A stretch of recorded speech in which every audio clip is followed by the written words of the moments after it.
We're really so advantaged in Minnesota to have had this statewide focus on understanding the effects of trauma and unresolved trauma on development throughout the life cycle. And so one of the patients referred from St. Luke's Peds was a 2-year-old who during their 2-year child check brought in by an uncle who was in the process of adopting this niece, mentioned to Dr. Winesett that his mother, who was an adult mental health case manager, thought that this child would be on the autism spectrum. And Dr. Winesett, being very responsive to the concern, said, well, I know somebody that we can refer to who will also give us an opinion. And so as I did the assessment, part of getting the child's history and understanding why this child was in a kinship foster care being adopted was that at 9 months old she had been removed from the care of her parents because of finding of severe physical maltreatment. And when I saw the photos of this little girl at 9 months old that were in the social service records, with her body covered with bruises, that we began kind of thinking that this was a case of where we were seeing a child that really was exhibiting in the DC 0 to 3R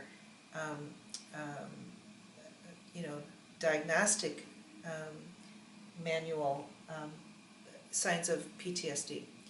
And so that as we began to think about this not so much as autism, but as a child who really had autistic defenses, which when you think about what does a 9-month-old have, what are they capable of doing to protect themselves, it's to really shut down and to really turn inwardly and to begin to have a internal working model of caregivers as dangerous and not to be trusted. And so that inability for her to form and maintain a relationship with available caregivers had to do more with which were adaptive defenses at the time that now were maladaptive defenses. So we, in that case, gathered over 30 family members together because nobody, including the county social worker, had ever heard of a 2-year-old being diagnosed with PTSD.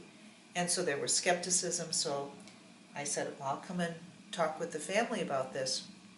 And as we gathered family members together, rather than being skeptical and resistant, they really became part of the treatment community about really intensifying a sense of creating safety and just really beginning to make it possible for this little girl to begin to trust this safe and loving family that she was now a part of.